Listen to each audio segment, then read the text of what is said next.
From Harold Washington to Harold's Chicken and everything in between and beyond, SoCHiology is the exploration of Chicago culture, history, legends, stories, and fiction through a myriad of discussions with Chicagoans themselves. So we just gonna get right into it. We got G Harris, we got Nush in the building. So 2011, Derrick Rose, he won Most Valuable Player. Led the Bulls to the number one seed in the East, best record in the NBA that year. Went to the Eastern Conference Finals, ran into LeBron and the Heatles. And as we know, we lost. So did LeBron too. He lost eventually, but yeah. So yo, I see what type of energy we started off with already. I just we gotta state the facts. Just gotta state the facts. So we're gonna allow the floor for Nush, the Miami native, the Miami Heat fan, on this segment of Reverse CHicology. To let us know why she believed LeBron James, the second greatest player of all time, I'll give you that. I agree with that. Okay, deserved the MVP in 2011. Nush, you have the floor. Okay, so this whole MVP thing, especially this year, people don't really have a standard definition as to what it is. For some people, it's the best player on the best team. For some people, it's the person who's having the best statistical season. For some people, it's who's doing the most of the least. So we really don't have a universal agreed upon definition of MVP. Now, my case for LeBron is not a knock on Derrick Rose, because I think he had, on his own, he had a great case for MVP. So in and of itself, he deserved MVP. But my reason, among many, as to why I feel like LeBron James should have won MVP is that, first, let's start with the obvious, the narrative. MVP is also a big narrative award. You'll watch the NBA before the season even starts. You'll watch preview shows, and they'll start telling you, for example, Russell Westbrook won. It was first year without KD. It was already implanted in your mind, he's MVP. So basically, it was his award to lose. Same thing with James Harden. And so I feel like when LeBron left for Miami, he was instantly hated. He was piled upon by the fans, by the media. And so as the season progressed, you would hear commentators, you would hear other people say, oh man, look at this guy. He can't win, so he had to go jump ship with his big bro D Wade and learn how to win. And so he had all the case against him starting off before he had a chance to even perform and be objectively assessed as to whether or not he deserved MVP. Now, we can go to the numbers. Now, I'm not a fan of numbers only for MVP award. I don't think that's the only metric you should use to determine who wins MVP. But Derrick Rose averaged, I believe it was 25 points that season. LeBron James was 26.7, almost 27. He averaged 7.5 rebounds. Rose, I believe, was 4.1.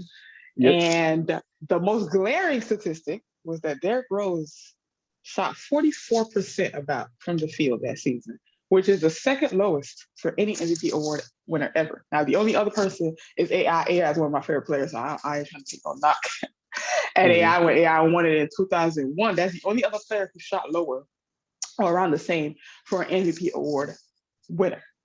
Now, around the assists, I think they had around the same. They were like 7. I think Derrick Rose at 7.7. LeBron was at 7. So they were around the same, but Rose got his 8 to be assist. So if we're looking at the numbers, people make the argument like, well, he can't win MVP because he had Wade and he had Bosh. So of course, you can't give the MVP as somebody who had 2 other All-Stars by him. However, the case can also be made that the fact that LeBron had 2 other All-Stars, there's no reason why he shouldn't have had numbers that are comparable and better than Derrick Rose, who people made the argument that he was playing with nobody. But I'm going to get to the nobody argument too, because I don't believe he was playing with nobody. But that's what y'all said. As a Bulls fan, like, oh, he didn't have no Bosh, he had no Wade, he was playing with nobody. But although the nobodies he was playing with somehow had the best defensive rating that year, they had 3 members of that team on who got his Defensive Player of the Year votes. I mean, let me tell y'all, Luol Deng was in the top 10 for Defensive Player of the Year that year. Joakim Noah, I think, was somewhere in the top 15. And doggone Keith Bogans. I was wondering who the third one was going to be. Keith Bogans was in one. the top 20 of Defensive Player of the Year voting that year. So defense is a huge part of a team's success. And I would argue that the Chicago Bulls' success, Rose was a big part. He was the driving force. He was the go-getter. But the defense that they had that year was a huge part as to why they had that 62-20 record. Now, the Miami Heat's defense was no slouch now. I ain't trying to say that we ain't played no defense. However, this narrative that Derrick Rose was just out here by himself is a huge miss with when you have three players, one of which most people don't know by name, finishing in the top 20 in Defensive Player of the Year rankings. Now, I got some more, but I'm gonna let my boy go because I ain't trying to take up all the airtime. So you can go ahead. Are you good? So you made me want to go get my notepad, like jot down some notes, because you said a lot of good things. You said a lot of good things. Now I'm just, off bat. To me, Rose won the MVP. He should have won the MVP. So we just gonna put that out there. But I'm gonna come at you too, and I'm agree with you on more than you think. Now, when you talked about at the beginning about the MVP award, it's kind of, the best team, best player on the best team. Everything's kind of changed. Nothing is really consistent. So I agree with you on that one. But I was looking at the former MVPs, and I know 2011 was Derrick Rose. I don't want to go too far ahead to get too current, but prior to that, when you look at the former MVPs, everybody that won it was like on the best team that year. Mm-hmm. Now you had Steve Nash, a little questionable. Shaq. I think Shaq should have won. Shaq should have won one of those, or maybe even Kobe, one of them. Shaq or Kobe, one of them. Yep. So we can fight on that one. But LeBron, Dirk, KG, Tim Duncan, all the way down to AI, those are probably the best players that year. Now I'm also going to throw one at you too. It's Russell Westbrook. When you was talking about field goal percentage, when he won MVP, he was at 42%. Oh, so man. he's actually lower than Rose. Yeah, but that's going ahead, past the Rose year. But just something to think about. Now, I also looked at some other stuff. So I looked at the MVP voting. So LeBron came in third that year, and Dwight. It was Dwight. Dwight came in second. Yeah, I know that. I was a little surprised by that. Now, I do agree with you that when LeBron went to the Heat, he was the enemy. Okay, so he was already kind of back. He was villain Bron. Yeah, he was villain Bron. So he did have to. He went back a step before he even got on the court. So I will give you that. But you needed the right player on the right team to actually push him out of that position. And that was Rose, because they had the best record in the league, I believe. They were 62-20. Mm-hmm. So they had the best record in the league. And it took a jump because in the prior year before that, they were 41-41. Damn. So they got 21 more victories in the prior year. Okay. So they took a jump. I believe we signed Carlos Boozer, and they kind of reshaped the team, kind of similar to what the Bulls did this year. They kind of reshaped the team in the offseason. Now, we got Carlos, you had Joakim, Luau. So you had a solid team. But we ain't going to get on here and act like any of them players are superstars. We ain't going to act like Keith Bogans and, Luau was that deal. That whole team was built around Tibbs. To me, Tibbs' defensive system made that team what it was. Because when I look at Ja Morant, all I look at with the team now, I think of the Chicago Bulls from the MVP year Rose. But I'm probably giving them giving too much credit to them, because the Grizzlies can still beat your team in the playoffs.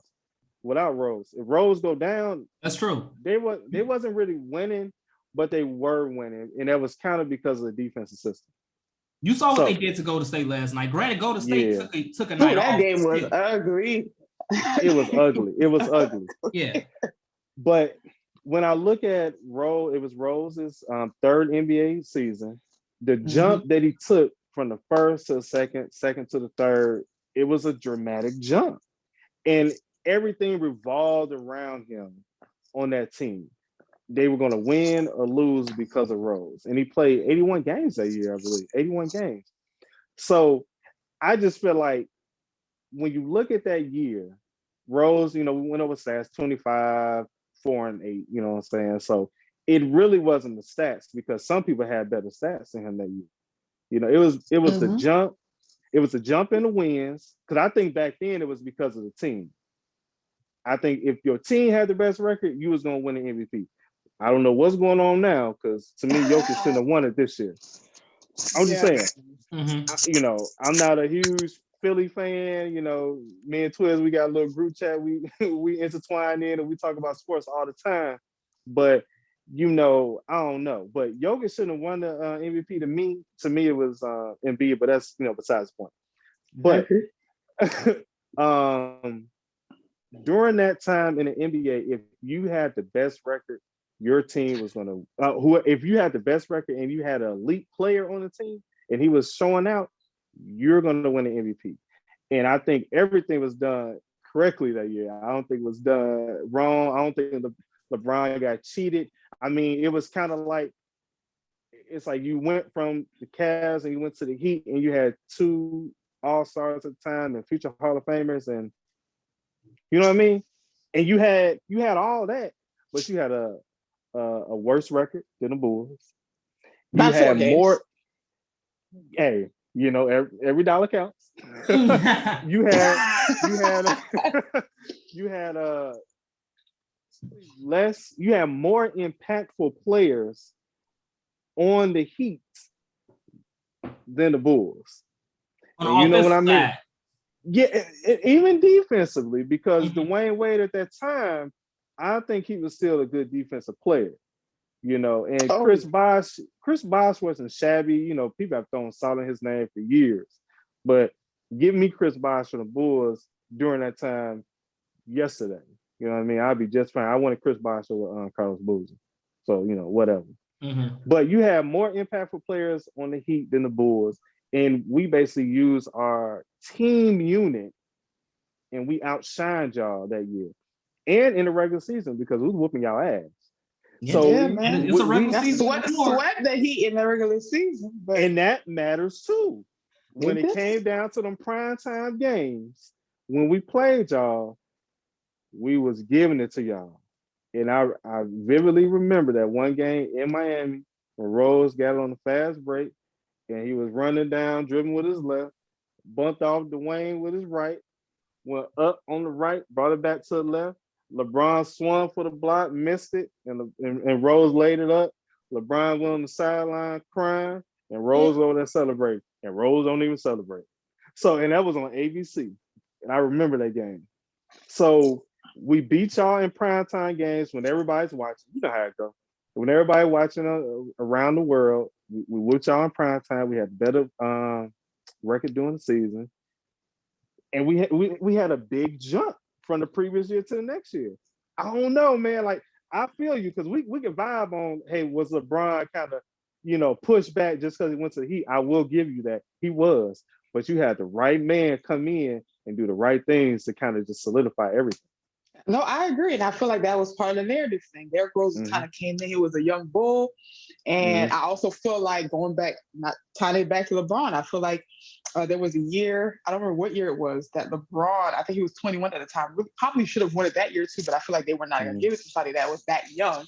And so I feel like Rose was kind of a makeup for that too. And he was a perfect story. He was a kid, hometown team, drafted #1 for his hometown team. And I feel like they needed a perfect story to supplant the reason not to give the award to LeBron. And like I said, this is not a knock against Rose because I feel like the case on its own, isolated, is a great case for MVP. But going back to the roster, right? We were top heavy. The Heat are top heavy, obviously.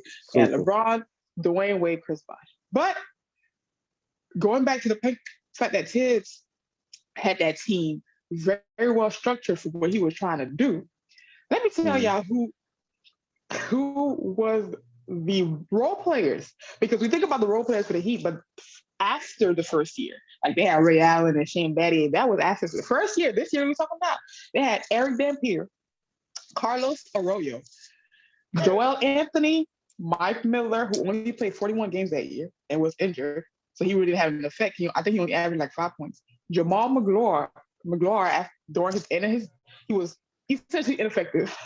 After the Dexter Hornets. Pittman, James Jones, and Juwan Howard. Those were our role players. So the firehouse or firepower shooting that we had the latter 3 years of that Heat run, we had that at first year. So after that top tier starting, we didn't have much on that bench to come in and alleviate Heat when LeBron went on the bench. Because the interesting thing about it is when LeBron sat out, the Heat opponents actually outscored the Heat by 9 points. When Derrick Rose sat out, his team outscored the opponent by 51 points. So we can talk about who his supporting cast was, but his supporting cast outscored their opponents by 51 points when they're on the bench. Yet the Heat somehow couldn't muster much with, in fact, they were in a deficit when LeBron was on the bench. And you made a point about the prior MVP award winners. Kevin Garnett, when he won, I believe the Pacers had the best record that year. But I think going back to the narrative that Kevin also won that, he had a great year. He should have won it the year before too, in my opinion. You said that one more time? The year prior, he should have won also, in my opinion. Yeah, I think, and that's one thing that I don't like about MVP awards. So I feel like they do makeup calls. Yep. And I don't like that. And I think also for Kevin Garnett, because the Timberwolves had struggled for so long and never could get over that hump, because they finally had I think number one record in the West, first or second, somewhere around there. I feel like they feel like, oh yeah, we got to give it to Kevin. But going back to the Heat and the Bulls were 62-20, the Heat were 58-24. Now, if you remember, the Heat started at season 8-7. Everybody was hyped, like, look at this team, they suck. They start 8-7. But of course, that's chemistry. This team was never together. So really, if we take that 8-7 into context, the Heat might have had a better record with the Bulls. Now, we can't play what if games because the record was what the record was. However, that 87 played a big role as to why we only fell behind 4 games behind y'all in the East. So I just feel like the Bulls, that defense was tenacious. The Tibbs and LeBron. One thing about LeBron, it's not just that year in general. He defends all 5 positions. That year, if you watch the Heat games, he defended all 5 positions. And anytime there were games, my memory is not as clear. That was 12 years ago. And games where the Heat were falling behind or they were struggling against a particular team, whoever the player was that was shining that game, Spo put LeBron on that player to defend him every single game that the Heat struggled. So that also speaks to his MVP case. Rose defended away from the basket. He had no business in that basket. He stayed away from that basket. He was like, listen, I ain't got none of my business. I'll defend the basket. He defended away from the basket. And Rose has never been anybody's stellar defensive player. He's not no slouch, but he ain't like, I'm going to take your best player one-on-one and we're going to go at it. That's not Rose's game. And that was definitely not his game that season because, again, it was Tibbs' system. He had a great defensive system where it was big on rotation and pick and roll and defending all of that stuff. So LeBron having to take on whoever was on fire that night, even though he had 2 other superstars, with Dwayne Wade always being a great defender, another case for him winning MVP. So I just feel like at the end of the day, Rose got his MVP. I ain't gonna hate Rose, but that narrative, I feel like LeBron was fighting uphill battle. Like no matter what he did, I feel like the only way LeBron would have won MVP that year, where they would have had no choice but to give it to him, was if Dwayne Wade and Chris Bosh went down. And it was just LeBron and the rest of the support. Or the best record. Or y'all would have had to have the best record. And let me chime in. Like, also we go back to 2011, you know what I'm saying? Rose was like, he was like, you know, I don't want to say the first, but he was like the first electric athletic point guard we had seen. You know, now they all over the place. You know, Russell Westbrook, you know what I'm saying? Ja Morant, you know, who gets a lot of comparisons to Derrick Rose, you know what I'm saying? You know, and a lot of these new cats. But Rose was like the first one of that kind in that era, you know what I'm saying? So it's kind of like the media and basketball fans was like in awe. Like, point guards. He was a fun watch. He was a fun watch every single game. He was a fun watch. I still think about Derrick Rose and what could have been. Like every time I think about Derrick Rose, I'm like, man, what could have been if he was able to stay healthy. But it was really all downhill after the MVP season. It was just like he got injured and everything went down. Yeah, and it's like we'll never know like what he could have been. It's crazy. Like I looked up on my Facebook memories. So I looked up on my Facebook memories, and I lost it. But anyway, April 18th, 2012 on Facebook, I posted, will Derrick Rose win another MVP in his career? Obviously, this is before the unfortunate happened. Yeah. So it's like we'll never even know the answer to that. Like if he remained healthy, we would never know what he could have done or what type of damage he could have done to the league. You know? Yeah. And while we talking about, I'm sorry, go ahead. No, I was gonna say that the more I kind of look at it is that huge Derrick Rose fan, but the way he was playing, like how he contorted his body and the dunks and all that, it was just probably bound to happen at least once. You know what I mean? At least once. Now, I think that's the same concern I have for John Morant too. Yeah, like, but having three of them, because he tore his meniscus twice and ACL once, that's a lot, you know? So that's a lot. But like, you know, just responding you twins, like, you know, we'll never know what would have happened if he never got hurt. I don't know, because a lot of things would have changed. Because the way he plays now, he plays like a smarter person. Yeah, he's much smarter. Yeah, he's much smarter now. Yeah. Would he have been doing that now if he had tore his ACL then? You know what I mean? Yeah, that's another what if. Yeah. Russell Westbrook, he has not changed his game to this day. I know we talk about Russ and say he's, you know, OC and, you know, his game whatever, not up there at all. Yeah. Even Rose back then had a higher game IQ. You know what I'm saying? Like exactly. Yeah. He always was smarter on the court, and you can see it because there's no reason Russ should be as bad as he is. But you know, that's another story for another day. But and I was gonna say also, in terms of the Heat had a new roster you spoke about. So it wasn't that developed as the Bulls. Remember, that Bulls roster was new. That was a new roster. So Keith Bogans and Carlos and Ronnie Brewer and CJ Watson, all them, Omar Sheik. There was all new players on the team.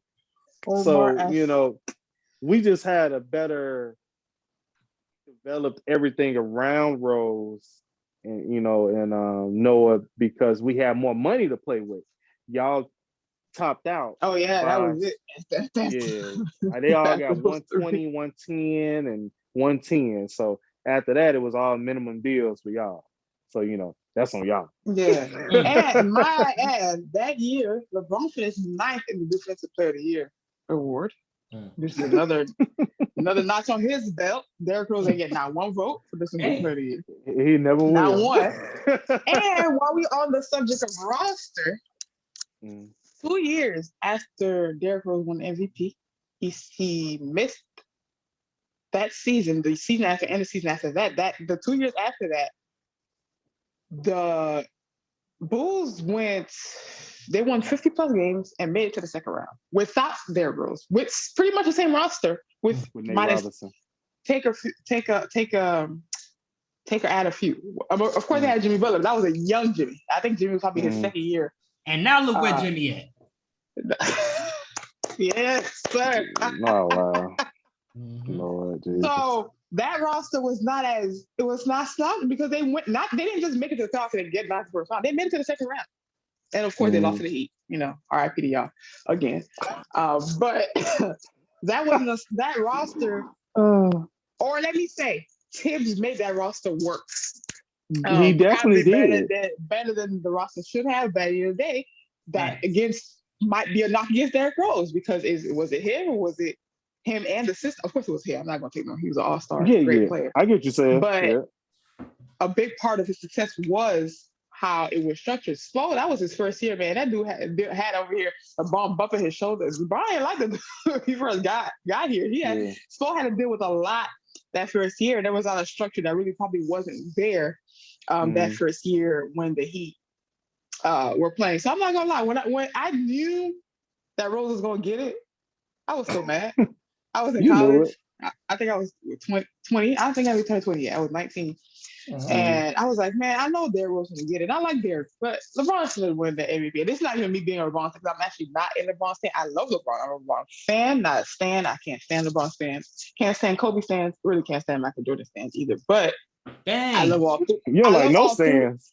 I don't like stans. They get on my neck. Because stans, when you talk with stans, they act like they on the player's payroll. Yeah, like you could be like, you know, Kobe. You could be like, Kobe was a volume shooter. Oh, no, I'd be like, yo. You gotta have like a realistic stand. That's all. Like I feel like I'm a realistic stand. Right. I love all three of them.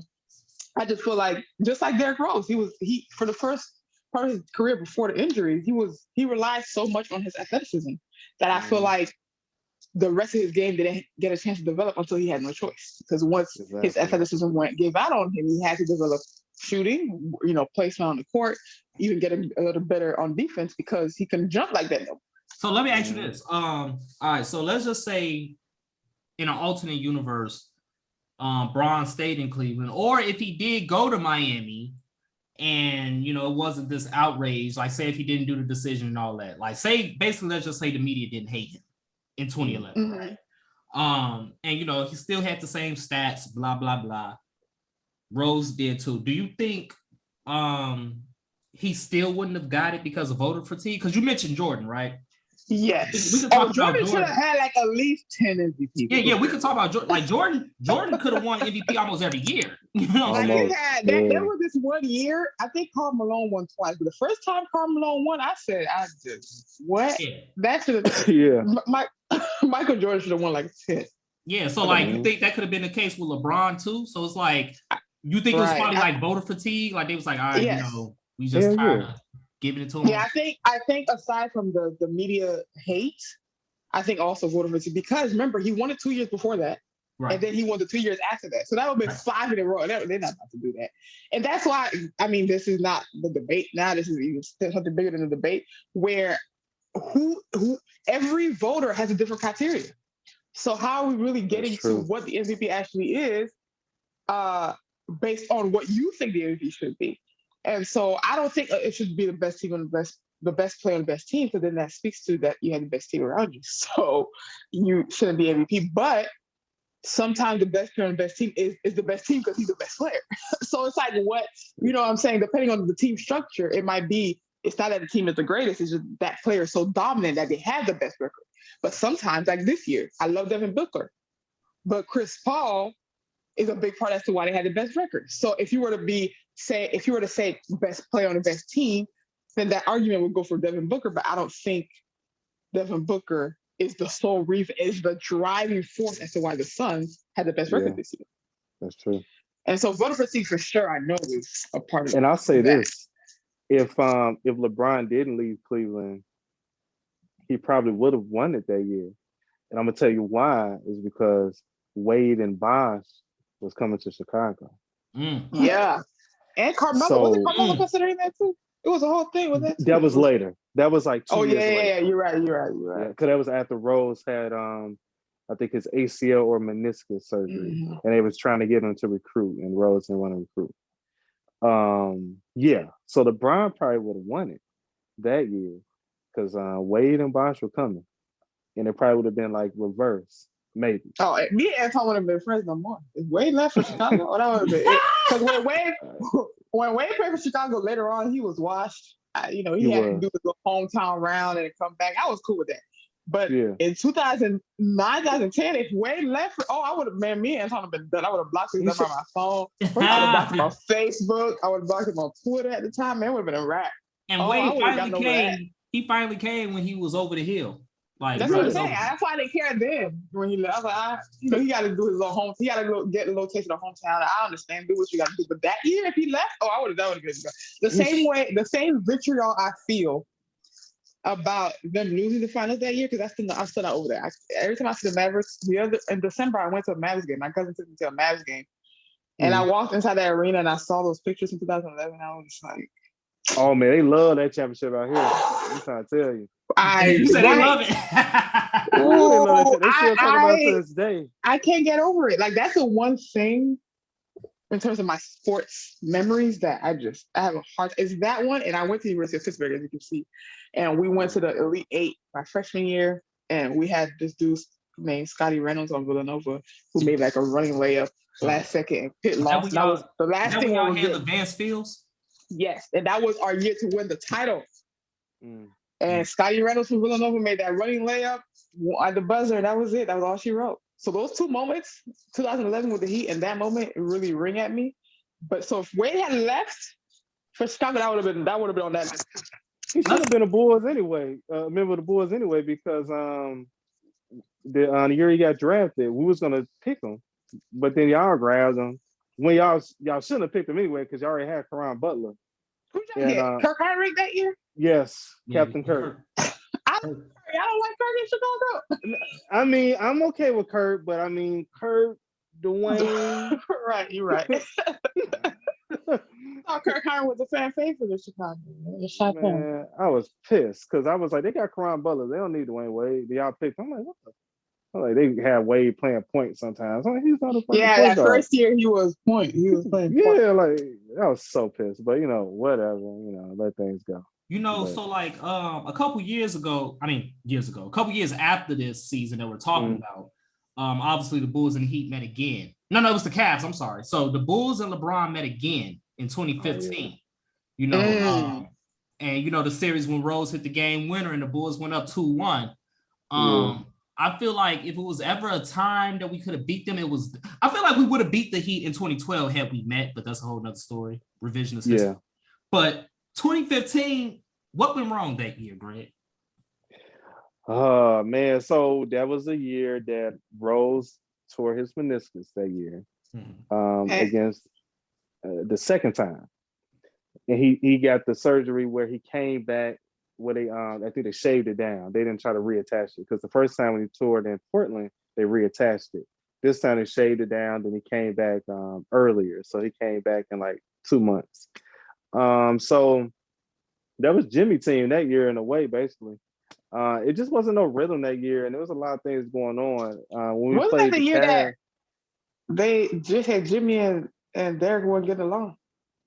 Man, they were saying Jimmy and Derrick weren't getting along for years. They were saying that, but the funny thing about it is they were like best friends, and they always talked. And like Derrick put Jimmy on a lot of stuff with the game when it comes to the league.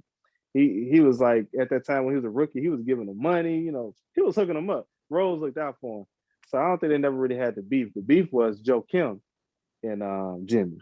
And maybe some of that makes sense because Joe Kim, now that dude there.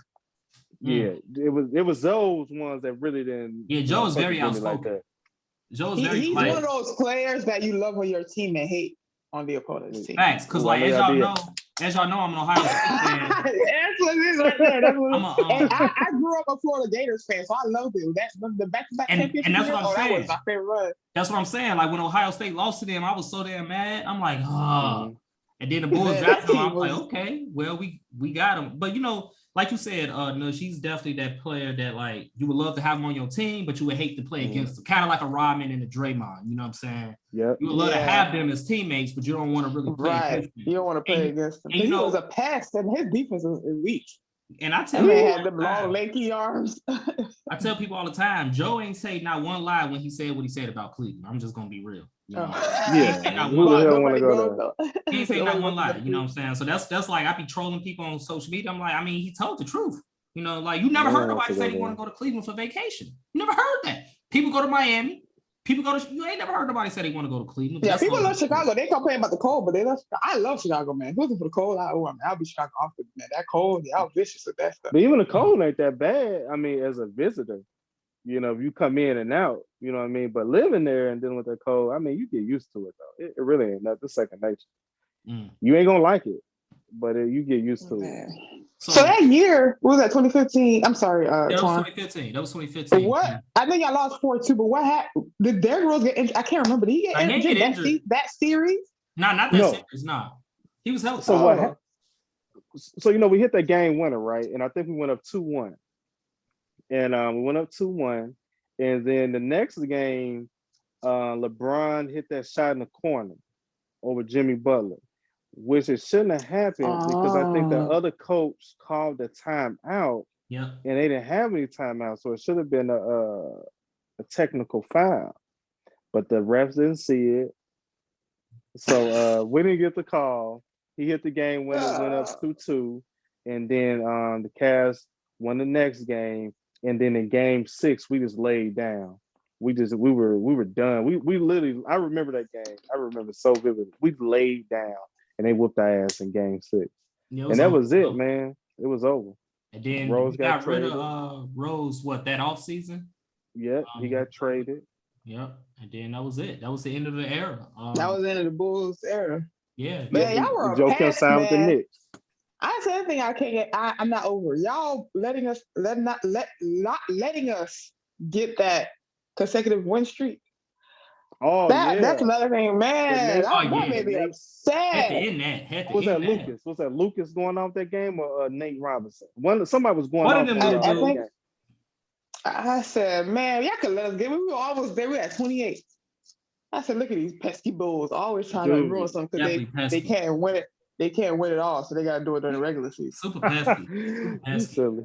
You know what I'm saying? But we beat y'all 4-0 in the MVP season. We beat y'all 4-0. 4-0 in the regular season. Sweet. We swept y'all. You know, went crazy. You know, because y'all in the first game. Y'all clicked at the right time. That's what matters. Yeah. You know, but you know, it's just. And then I guess it fell apart again in the finals. LeBron, that was his. I don't know. I don't know where he was at during the finals. That man averaged 11. That's one of the things. That's one of those things where when people try to do the LeBron versus Michael thing, I said, and I'm not one of the people who said Michael would never lose because I feel like sometimes people romanticize Michael, act like he came into the league and won every championship every year, but. The way he showed up in the finals of 2011, I said you can't have that on your resume and be the great. That's all I'm saying. And look, just as a side note, thank you. Like, you know, this is about Derrick Rose, this episode, but LeBron James, we have never seen anybody like that as far as a physical specimen, and we probably won't ever again. Oh yeah, he's not regular. The consistency of greatness and performance that this man has done, we're never gonna see something like this in a long time. I'm not denying that. Personally, just to piggyback off what Nush said, it's like you play the game to win. You play the game to win.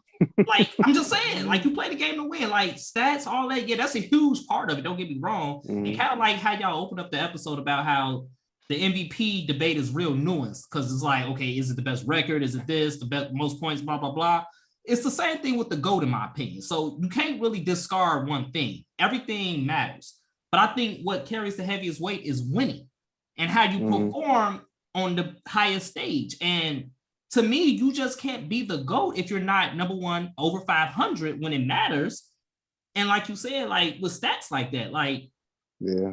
Now, I think it's hella impressive that this man has been to the 10th final. That's hella impressive. Yeah, that's crazy. Because it's really hard to make it to the finals. That's more finals than the entire Bulls franchise. You know what I'm saying? I think that one 2011 final just really is a stain on his record. It was embarrassing. It's not just that they lost, because for me, it's not necessarily that they lost. It's the way he did not show up. I mean, it was so blatantly obvious that the moment was big for him.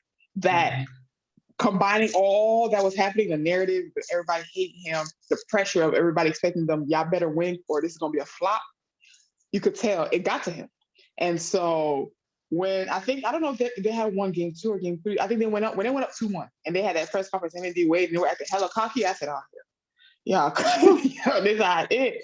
And I think the story goes, I think they were talking hella trash, and Dirk Nowitzki hurt them or something like that. I was like, oh gosh, yeah, it's because even though we're up 2-1, we hadn't been dominating. Right. So I was like, chill out, like chill out. Y'all haven't been dominating the series for y'all to be talking all this trash. So I just knew every game just felt like a struggle. Even the games that they won, it was just like they were struggling to the finish line every time, and I was just like, this ain't good. So did they put JJ Barrera on them? It was on. Man. It was over. JJ Barrera, that was another pesky dude. I could. Oh, he was so pesky. He was a hack. But that year, I can never get over that year. I can never get over. That's why the MVP though still should have been LeBron. I still feel like at the end of the day, so I can't. Him not winning still bothers me more because I can't think about the MVP. If he had won, I would have been like, okay, whatever. He didn't win MVP, but he won. But he didn't win. I was like, that bothers me more. I got 2 questions. The first question is, will LeBron get another ring? Man, as it stands right now, just as the things are right now, I'm gonna say no. Yeah, I'm gonna say no. But I want to say yeah though. But I think everything kind of falls on Anthony Davis in a way, to be honest. That's another one there. That man, so much talent. That's a hurt motherfucker. Stay on the court.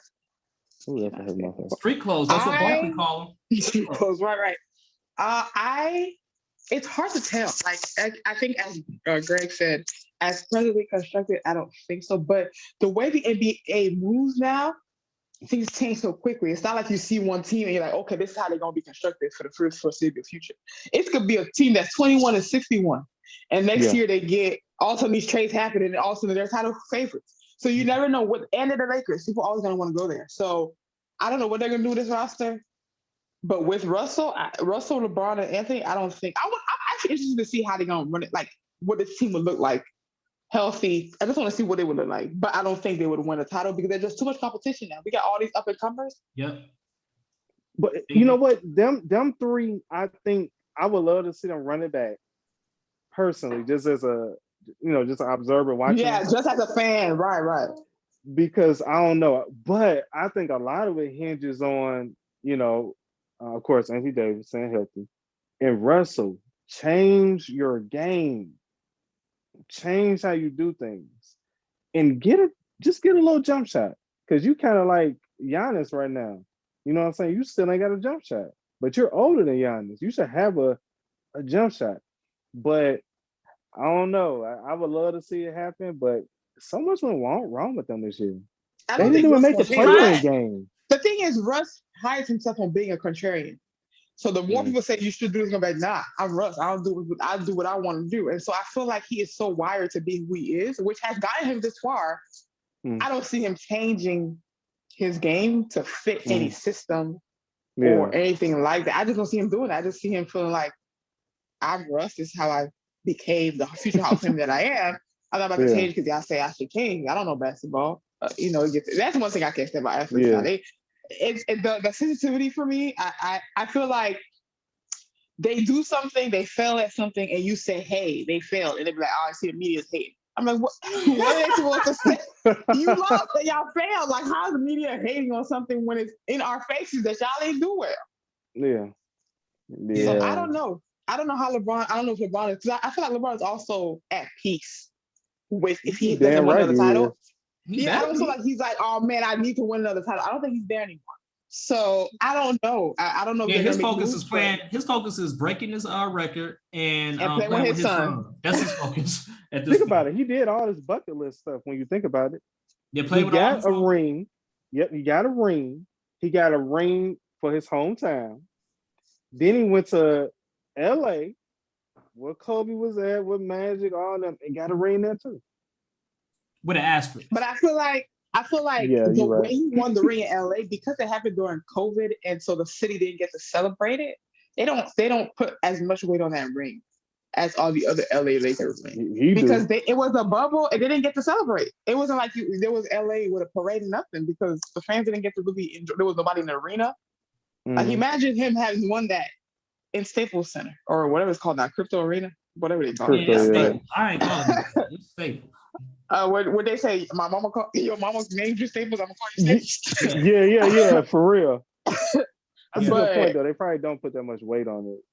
Yeah, That's a and good you know, point, though. people who love Kobe, they gonna stand down by Kobe. They were like, LeBron, I don't care. LeBron won 5 titles. Like, this is Kobe's house. It's me. Yeah, that's me. You one of That's them? me. Oh yeah. Yeah, I don't give a fuck man. about LeBron because everyone be talking about is LeBron better than Mike? Fuck, is LeBron better than Kobe? What are we talking about? Oh, I think yeah. Yeah. Okay. Yeah. I gotta, this is a whole nother episode, but is LeBron even the greatest of this era? Because Steph Curry might have something to say.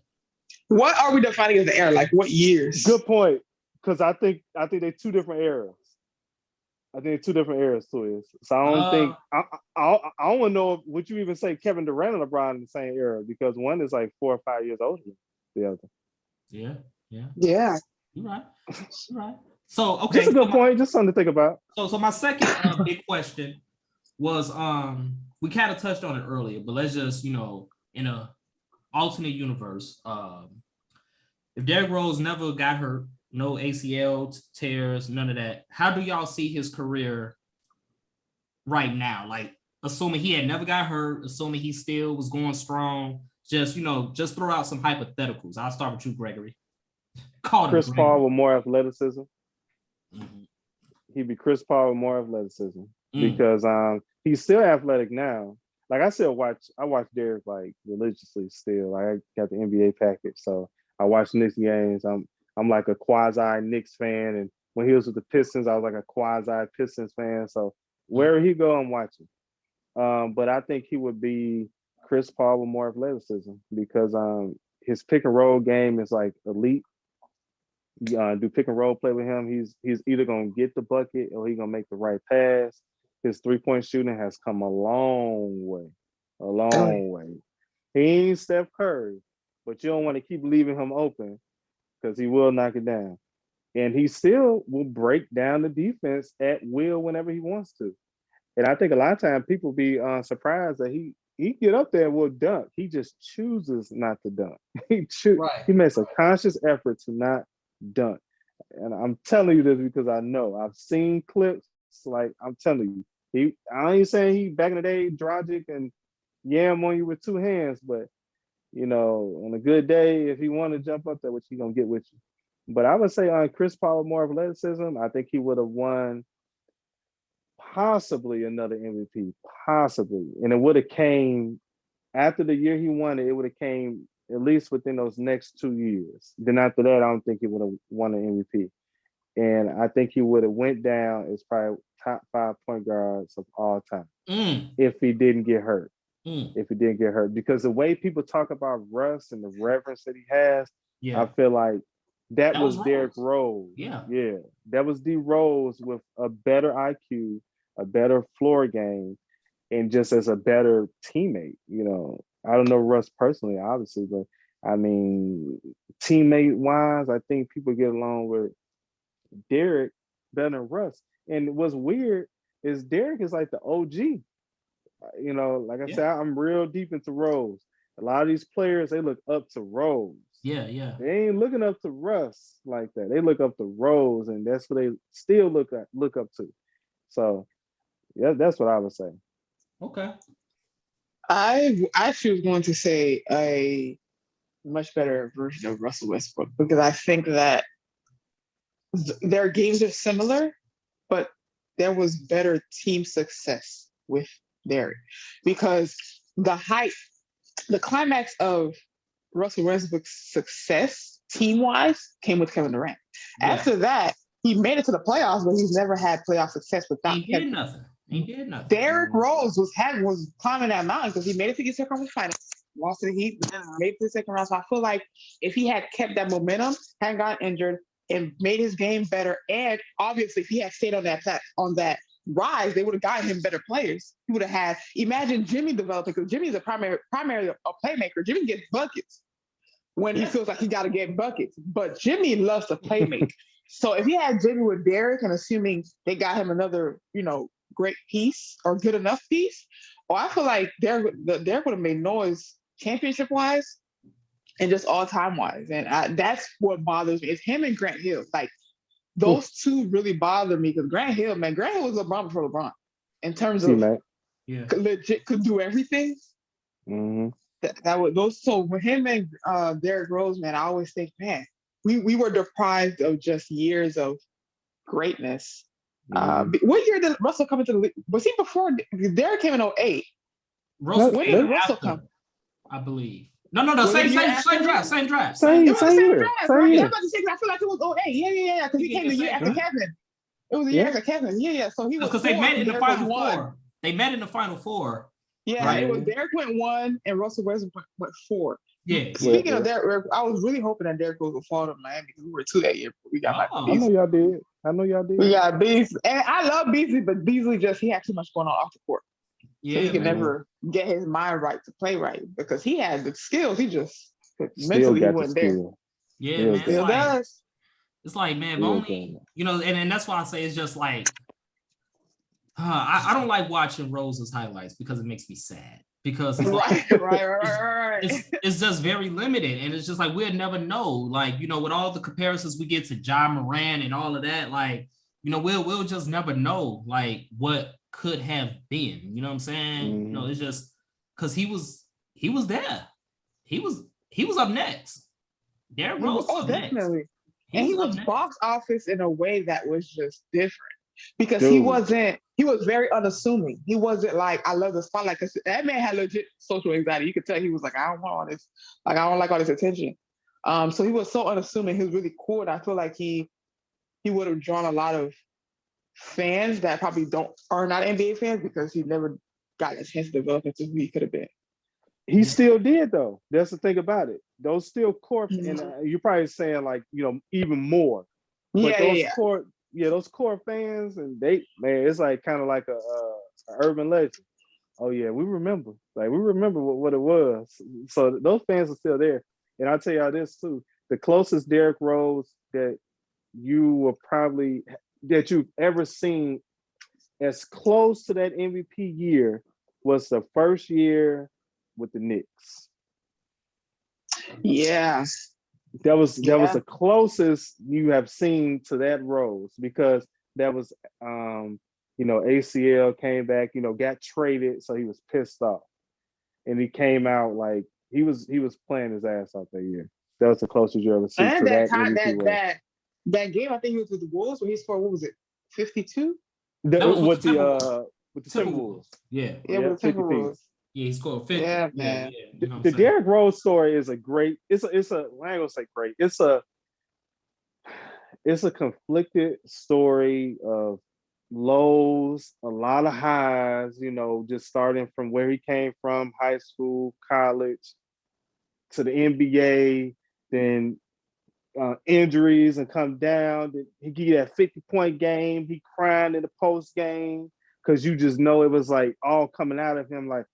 Like I finally got a chance to show y'all that I can still hoop, up until the point now where he's still getting paid great money. Yeah, because he still got game. even in the playoffs last year with the Knicks. Yeah. Who was running that team? It was him. It wasn't Juju. It was him. It was Rose. Yeah. He was tired as fuck though, but it was him. He was tired, but I know my dude when I watch him. I know when he's tired. And it's like, see, like even this episode and this topic, it wouldn't even be a topic had he never got hurt, right?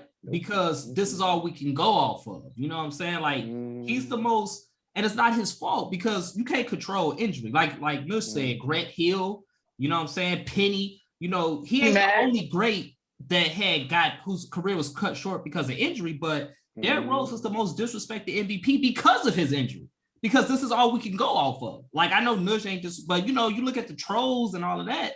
He's disrespected simply because of his injury. Like if he never got injured, this wouldn't even be really a topic. You know what I'm saying? I think last year, there were. I don't know if one of these NBA Twitter accounts had tweeted highlights of his MVP season, and one of LeBron's friends retweeted it and posted he should have never won it that year. I said, that's not the post. I agree, but that's not the post to put that under, because that comes off very like just not like a hater. Yeah, like why use that? You could just tweet that if you want to, but I feel like using that post, I think the caption was like, man, and Derrick was a dog or something like that. To use that as the post to say he shouldn't have won it, I said, nah, I feel like that was tacky. And I feel like going back to the injuries, what bothered me, remember that year, it was either the year after or that year where there was a narrative about he's coming back. Okay, he's coming back this playoff series. He's coming back this playoff game. And it became a whole headline at every game. Is he going to come back this game? Year. And it was the pressure of like, he needs to come back. And I'm like, why did I? And that's one of the things that even though people malign it about the NBA players now, if they're not ready, they're not coming back. They don't care who talks about them, who calls them soft, who calls them nothing. They're not coming back. And they're like, my body is my money maker. I'm not coming back. But back then it was like, oh man, you got pressure, you got to come back. But then when you deal with the injuries and the fall off of your career, you got to deal with that. Mm-hmm. So every time it was, oh, Derrick is soft, because is he coming back game 5? Is he coming back game 6? He's coming back next year. Oh, he's soft. He's ready to play. Why he's not playing? How you know he's ready to play? You got the ACL tear. Like a lot has bothered changed me that year. A lot has changed. Now people can sit out just because they want to. Shout out to Ben Simmons. But even look at how like John Morant got hurt, right? I mean, back in the day, they'd be like, man, you better get out there and at least try to hoop a little bit. Oh yeah, he would have been hearing already. Like, man, your team is down 3-2. You got to show up. Imagine if they win tomorrow night, right, and they go to game 7. Back then, it would have been like Johnny to come back for game 7. Oh, Johnny to come back for game 7. If he don't come back, he don't care about winning. Yeah, and but then, now go ahead, Greg. And just to put this in the pot too, Derrick Rose will mark this down. Derrick Rose will be a Hall of Famer. So I know people like to say he'll be the only MVP that will never make the Hall of Fame. Yeah, that shit will happen. How many All-Stars does he have? 3. He has 3. 4, 3, something like that. I think it's 3. He got 3 All-Star. But here's the thing what people forget, and it's kind of like a little ace in my sleeve. The NBA Hall of Fame is not an NBA regular season. It's basketball. What he did in high school, college, which they wiped away from Memphis because Manu Ginobili is a Hall of Fame, and I love Manu. Manu is my guy. Chris Mullin. But if Manu can make it to Hall of Fame, then Derrick should be. Yeah, he should be in there, man. He needs to be in there, and like he's still hooping. You feel me? He's still hooping. He's gonna make it. You know what I'm saying? I really hope that honestly that he gets on a team that's a contender and he can like really contribute and win a title. Like I really hope that happens. I'm gonna tell you about my boy. He's all about comfort. He's all about comfort. So what I mean by that is every year since he's left the Bulls, he went to the Knicks because he was traded. He didn't have no choice in that. After that, he went to I think he went to Cleveland after that. Was it Detroit? Cleveland? Oh, I forgot he had that time in Cleveland. He went to Cleveland first, and that was to win, right? Mm-hmm. He was very unhappy. All he did in the game was sit in the corner. Then he got traded to the Jazz, and they waived him. Then he got picked up by Minnesota. He went to Minnesota because Tibbs was there. Jimmy was there. Comfort. He stayed with Minnesota for some years. Comfort. He went to Detroit because his agent was cool with the owner. Comfort.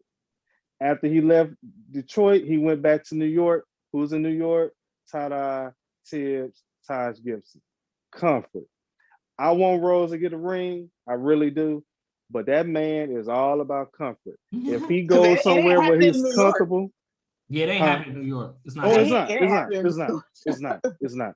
But I don't know if he'll get a ring simply because the way his game is and the people he that knows him and he has relationships with, they know how to work with him, and he's all about comfort. So I can never see him going to the Lakers. I can never see him going to Phoenix. Some place I just don't see him going. But I mean, unless something changes, but swear to God, I hope he do go somewhere he can win. Man, I don't know. Because like before injury, Rose was a winner, man. Like Rose was about winning, and he was gonna do whatever he could on that floor to win. And that's why, like, I look at a lot of players now, and it's like they gonna score a bunch of points, but they ain't winners though. Like, I ain't really trying to shade nobody, but I'm just gonna keep it real. Kyrie Irving really wouldn't have a ring if it wasn't for LeBron. Well, look at what Kyrie did before and after LeBron. But he hit that cut shot though. He did. Take that away from him. Shout out to him. He did. But he was on that stage because LeBron. Yeah, true. But Twan never like Kyrie, boy. Twan, every time I know Twan, he been calling that Kyrie.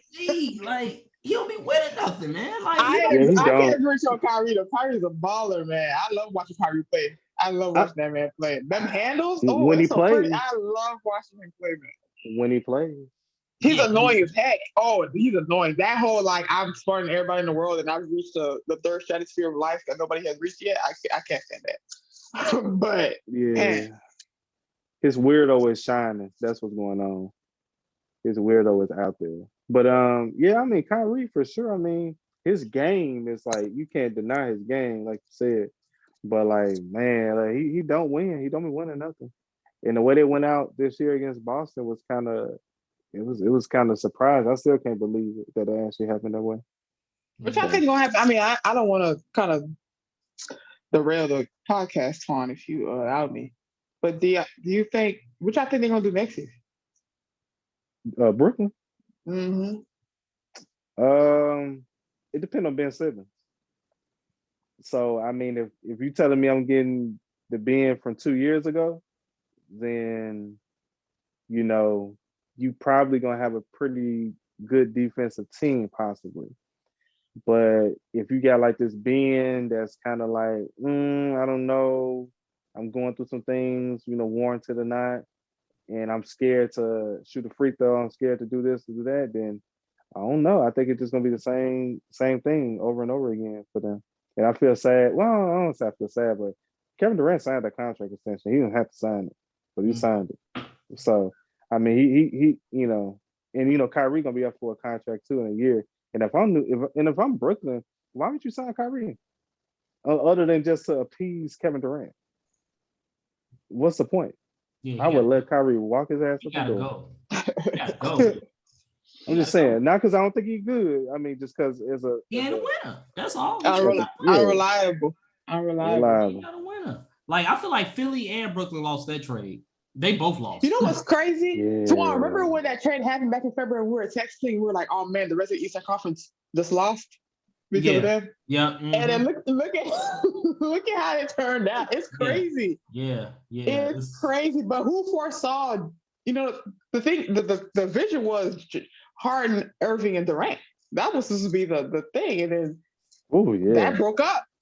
And I think, what was it? They only played 16 games together. That's wild. Yeah, that's wild. That's crazy as hell. That's a fail. That is a fail. That's a fail. Man, Twan, you didn't produce the 30 of the, I don't know who you got to get to connect with.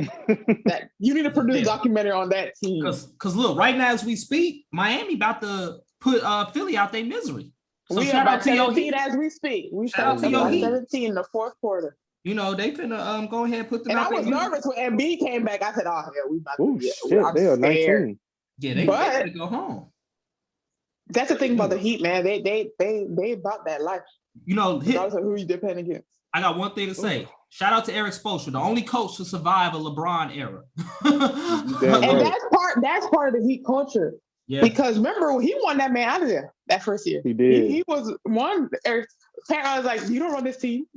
I run this team. Yeah. You run all your other franchises, but you don't run the Heat. And that's how LeBron learned how to win, because he's like, oh snap. He thought he was gonna go over there and tell Riley to fire people. And Riley's gonna be like, yes, sir. And Riley was like, oh snap. That's not how that goes over here. Man, that's not how that I goes like that. here. I like that in them too. Yeah. I feel like the Lake Show needs some of that because they're in disarray. Oh yeah, Lake Show is terrible. The best franchise in the NBA is Golden State, and it's not even close. Best franchise. Because they retooling. They retooling. They develop their players. They take care of their players. I just found out Sean Livingston works in the front office now. Like he's like some type of. Oh, I didn't know that. Yeah, he got some position. That's another injury guy too. Him, Sean Livingston. Yeah, shout out to Sean Livingston, Peoria, Illinois. I think he was that same. I think he was a LeBron draft too, right? Wasn't he? No, he was a year after. Oh, yeah. Oh, he was the White. He was the White draft. He was with like I think that 04 draft broke a record for so many high school players that went pro. Like Dwight Howard, Sean Livingston. I think they need to bring that back. They need to let these high school players come to the NBA. J.R. Smith, Josh Smith, all of them. Send their ass to the G League. Yeah. You know, they let them. I feel like it's unfair to be telling people when they're allowed to make money and something they're good at. How you gonna tell me when I'm allowed to make money? I can kind of understand the NFL to an extent because you don't want. Oh yeah, because the physicality. Exactly. Yeah. But like NBA, baseball, yeah, come on, man, stop it. Like, if I'm ready, I'm ready. Can you imagine like if they forced LeBron to go to college? Yeah, that's crazy. Destroyed. Oh, it's all for money. You know how it go. It's all for money. I think somebody had made a good point a minute ago. They say LeBron actually probably did want to go to college, but it wouldn't have made sense for him to. So obviously, you know, but that's why he like does a lot of college stuff, like gives to colleges and things like that. Because like deep down he wanted that experience, but you know, it wouldn't have made sense. So, whatever. Yeah. Yeah, this was good combo though. See, that's why I brought y'all together. Because like I knew y'all could you know, go back and forth and jail it, you know, with the whole stats and stuff. So we all conclude that LeBron should have won that year. That's what we're at. No, I'm glad we're all on the same page. Derrick Rose is the 2011 NBA Kia Sports MVP, and it was sponsored by Kia, some shit. Yep, it was Kia. Yeah. That's and let it go down too. That they always want to talk about the mama speech. It was Derrick Rose that did it before Kevin Durant. So, I mean, they always want to go to Kevin Durant's speech. Rose did it first. I don't know. Everyone forgot. I think the way he said it is why Durant became more memorable because he said, "You're the real MVP." But yeah, Derrick Rose definitely started that trend. Yeah, he started that shit. If you enjoyed this podcast, whatever platform you're listening to it on right now, whether it be Apple Podcasts, Spotify, YouTube, etc., leave a 5-star review and a comment. Let us know what you think. And don't forget to subscribe to our sister podcast, Mogul Motivation, from True Stories Media.